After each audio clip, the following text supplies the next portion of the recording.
gonna do what they say can't be done. We've got a long way to go, and there's short time to get there. I'm eastbound, just watch old Bandy. All right, here we are in Blind River. We rolled in last night. It's a beautiful community. You got a great little downtown here. I'm with Alex, a town councillor in Blind River. How are you? I'm very well today. How are you? Great. Thanks for having us in this beautiful community. It's like a community that is an island almost, because you got lakes on both sides, and it's just beautiful. Can you tell us a little bit more about Blind River? Yes, well, we're well over 100 years old now. We just celebrated in 2006, our 100th anniversary. We originally began as a lumber town. Mm-hmm. At one time, we were the largest white pine mill west of the Rockies. And in about 1969, that operation closed up. And we were fortunate enough to have Cameco, or the nuclear refinery, come into Blind River, and now they are one of our largest employers. And we were very, very thankful that they were able to come here and be such a good corporate citizen as well. That's great, and you've got a beautiful downtown. There's about 3,500 people that live here in this great little community of downtown, and you've got the highway coming through, and just a great place. Do a lot of people come and stay here and recreate here as well? Well, yeah, they do, and we have a lot of residents that come up from the U.S. as well and have cottages on lakes further north. We have a lot of people traveling through, see the beauty of the area, and stop and partake of some of the amenities we have here. We have great fishing, great water sports. I mean, as you said, we're surrounded by water, so obviously it lends itself to those types of things in the summer. And in the winter, of course, the ice fishing and the snowmobiling when we get snow, which we don't always, but we did this year. Yeah. But yeah, sometimes we struggle with the snow part of it. Well, if we can't control everything, can we? No, we can't. We're working on the snow part.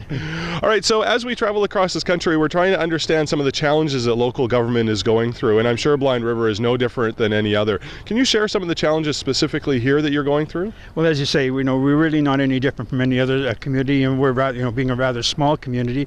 We have the same challenges as most places. I mean, we have our young population that's moving out because of lack of employment for them here.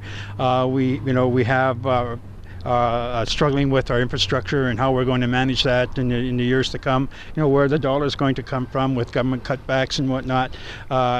Just those sort of things. How are we going to, our population's getting older. How are we going to service that population? Those types of things we kind of struggle with, and it's a slow process, but we've tried to move forward with those issues.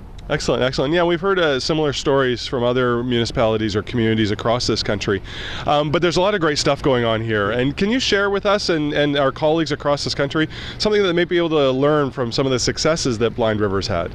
Well, we take the few things that we do have, and we try and build on those things. I mean, we do have these water facilities, and we're looking at doing a number of projects. We're very fortunate that we have a First Nations right next door to us, which we want to try and do more things with them and make them an intricate part of what happens in Blind River, because they are.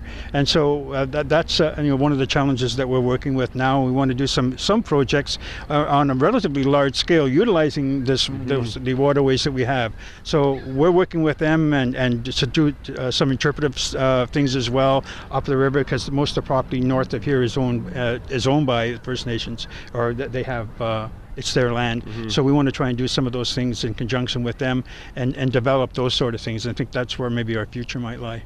That's excellent. It actually is one of the themes that we've heard a lot about is partnerships, whether it's with First Nations, industry, other levels of government, and it seems like it's no different here in Blind River. No, not at all. Now with the government's, the 3 Ps and the private, public, and partnerships, we're looking forward to be able to capitalize on some of those, and I mean that's the only way to go, and making things multi-use facilities and that, rather than just building standalones. And we're really focusing more on those sort of things now than just build a building for the sake of that one function and those sorts of things, to try and best utilize the dollars we have.